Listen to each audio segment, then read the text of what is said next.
ഇടത് പക്ഷത്തുണ്ടായിരുന്ന CPM-ന്റെ ഭാഗമായിരുന്ന കണ്ണൂരിൽ ജയിച്ചു വന്ന ഗോവിന്ദനും കുഞ്ഞികൃഷ്ണനും സുധാകരനും അടക്കമുള്ളവർക്ക് അവർക്കൊരു UDF MLA-മാർക്കൊപ്പമായിരിക്കുമോ ഇരിപ്പിടം, അതോ പ്രത്യേക ബ്ലോക്ക് അനുവദിക്കുമോ? അത്തരമെന്തെങ്കിലും തീരുമാനങ്ങൾ, അത്തരമെന്തെങ്കിലും നിർദ്ദേശങ്ങളോ മറ്റോ വന്നിട്ടുണ്ടോ? UDF-നൊപ്പം അവരെ ഇരുത്തുക എന്നുള്ള നീക്കത്തിലേക്ക് സ്പീക്കർ പോകുമോ? അത്തരം കാര്യങ്ങളിലൊക്കെ തീരുമാനം എപ്പോഴേക്ക് വരും? തീർച്ചയായിട്ടും അവർ UDF-ന്റെ ബ്ലോക്കിൽ തന്നെയായിരിക്കും. പ്രത്യേകമായ ബ്ലോക്ക് ഇരിക്കണമെന്ന് അവരുടെ ആവശ്യം ഉണ്ടാവാൻ ഒരു സാധ്യതയുമില്ല. അത്തരം സാഹചര്യമില്ല. എന്തായാലും അവർ പ്രത്യേക ബ്ലോക്കായിട്ടൊന്നും ആയിരിക്കില്ല ഇരിക്കുന്നത്. കാരണം അവർ സ്വതന്ത്രമായി തന്നെ UDF-ന്റെ ഭാഗമായി തന്നെയായിരിക്കും അവരുടെ ഇരിപ്പിടം ഉണ്ടാവുക.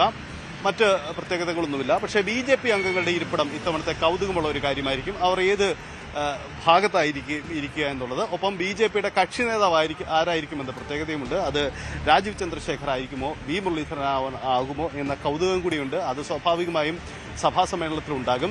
നമുക്കറിയാം, കേരളത്തിലെ ഇത്തവണത്തെ നിയമസഭാ സമ്മേളനത്തിൽ ഏറ്റവും വലിയൊരു പ്രത്യേകതയിൽ നമുക്ക് ചൂണ്ടിക്കാണിക്കാൻ കാര്യം BJP-യുടെ 3 അംഗങ്ങളുടെ സാന്നിധ്യമാണ്.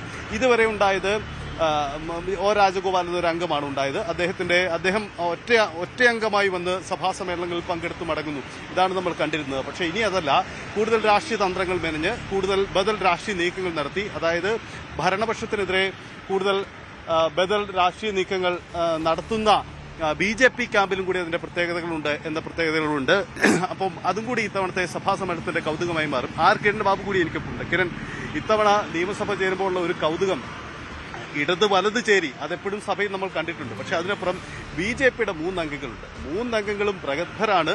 അവർ രാജ്യസഭയിൽ കരുത്തെളിച്ചവരാണ്. കേന്ദ്ര ക്യാബിനറ്റിലുണ്ടായിരുന്ന 2 അംഗങ്ങളുണ്ട്. അവർക്ക് ഭരണപരിചയമുണ്ട്. സഭയിൽ ഇടപെടേണ്ടത് എങ്ങനെയാണെന്നറിയാം. കേരള നിയമസഭയിൽ പുതിയതായെന്നു മാത്രമേ ഉള്ളൂ. അപ്പോൾ സർക്കാരിനെതിരെ പ്രതിപക്ഷം തന്ത്രങ്ങൾ മെനയുന്നതിനോടൊപ്പം BJP ഒരു ബദൽ തന്ത്രം കൂടി മെനയുന്ന കൗതുക കാഴ്ചകളൊക്കെ നമുക്ക് ഇത്തവണ പ്രതീക്ഷിക്കണം, അല്ലേ?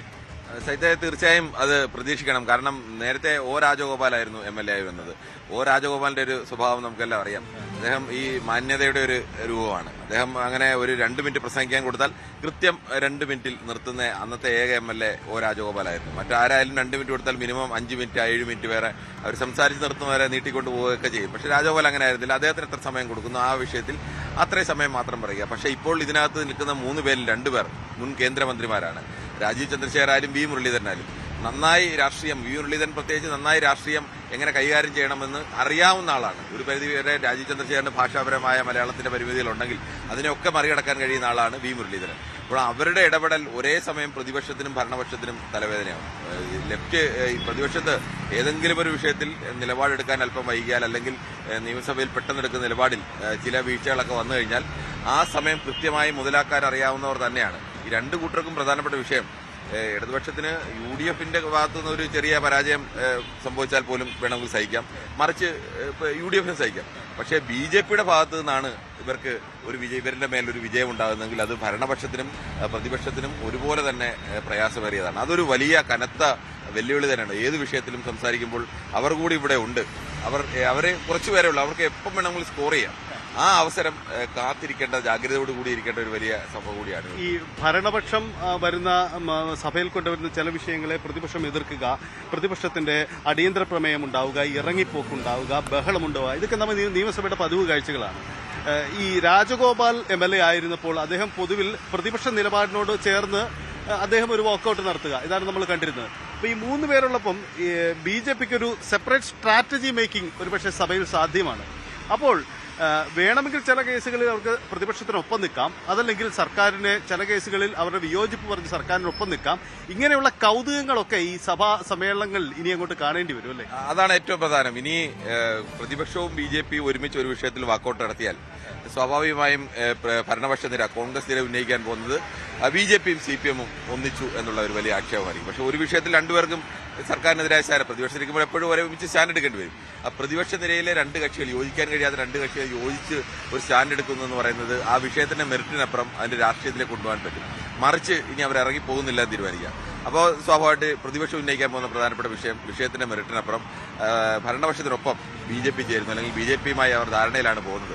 ഇത് എപ്പോഴും ജാഗ്രതയോടുകൂടി നിൽക്കണം. എന്ന് വെച്ചാൽ രണ്ട് മുന്നണിക്കും BJPയുമായി ഏതെങ്കിലും തരത്തിൽ ചേരുന്നു എന്ന് പറയുന്നത് ആ മുന്നണിയുടെ രാഷ്ട്രീയത്തിന് യോജിക്കുന്ന വിഷയമല്ല.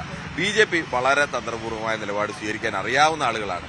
നമ്മൾ നേരത്തെ പറഞ്ഞല്ലോ, ഈ രാജഗോപാൽ ഇരുന്ന സമയത്ത് രാജഗോപാൽ ജയിച്ചതെല്ലാം അദ്ദേഹം ഒരു വളരെ മാന്യനായ ഒരു വ്യക്തിയാണ്.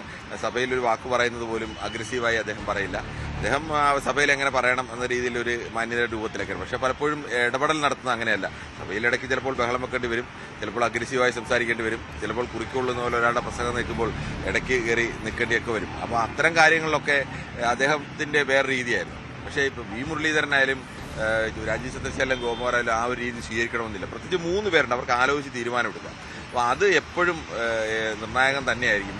ഇവരുണ്ട് എന്നൊരു ജാഗ്രത ഭരണപക്ഷത്തിനും പ്രതിപക്ഷത്തിനും എപ്പോഴും ഉണ്ടായില്ലെങ്കിൽ രാഷ്ട്രീയമായ തിരിച്ചടിക്ക് ഇവർക്ക് സ്കോർ ചെയ്യാൻ എളുപ്പമാണ്. ഒരു ചെറിയൊരു വിങ്ങാണ്, അതുകൊണ്ട് അവർക്ക് കിട്ടുന്ന ഒരു അവസരം ഉപയോഗിച്ചാൽ മാത്രം മതി. പക്ഷെ മറ്റവരങ്ങനെയല്ല, മറ്റവർക്ക് ഒരുപാട് കാര്യങ്ങൾ, മുന്നണിയുടെ കാര്യങ്ങൾ നോക്കണം, അത്തരം കാര്യങ്ങളൊക്കെ നിലപാടെടുക്കരുത്. ഇവർക്ക് അന്നേരം അവിടെ നിന്ന് ആലോചിച്ച് പെട്ടെന്ന് തന്നെ വേണമെങ്കിൽ ഏത് വിഷയത്തിലും ഒരു നിലപാട് സ്വീകരിക്കാം, ആ നിലപാട് പറയാം, ഒക്കെ ഉണ്ട്. അതുകൊണ്ട് പിന്നെ ഇവരുടെ ശബ്ദം കൂടി മാധ്യമങ്ങളായാൽ പോലും സ്വാഭാവികമായും ഭരണപക്ഷത്തിന്റെ ശബ്ദം, പ്രതിപക്ഷത്തിന്റെ ശബ്ദം, ഒപ്പം പ്രതിപക്ഷത്തെ 3ാം നിരയായി നിൽക്കുന്ന BJPയുടെ ശബ്ദം. അപ്പോൾ ഇവർക്കൊരു സ്പേസ് കൂടി കിട്ടുകയാണ്, ഒരു അധിക സ്പേസ് കൂടി എപ്പോഴും കിട്ടിക്കൊണ്ടേയിരിക്കും. അപ്പോൾ അതെപ്പോഴും ഈ പ്രതിപക്ഷത്തെ സംബന്ധിച്ചും ഭരണപക്ഷത്തെ സംബന്ധിച്ചും ജാഗ്രതപ്പെടുത്തുന്ന ഒരു ഘടകമായി തന്നെ നിർത്തേണ്ടി.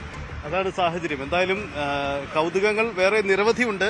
ഒന്ന്, മുഖ്യമന്ത്രി കഴിഞ്ഞ 10 വർഷമായി കേരള നിയമസഭയിൽ ട്രഷറി ബെഞ്ചിന്റെ മുൻനിരയിലുണ്ടായിരുന്ന മുഖ്യമന്ത്രിയായിരുന്ന പിണറായി വിജയൻ പ്രതിപക്ഷ നിരയുടെ മുൻനിരയിലേക്ക് പോകുന്നു എന്ന കൗതുകമുണ്ട്. അപ്പോൾ അദ്ദേഹം സഭയിൽ എപ്പോഴും സ്വീകരിക്കാറുള്ള നിലപാടുകൾ അത് ഇത്തവണ ഏത് തരത്തിലേക്ക് വരും?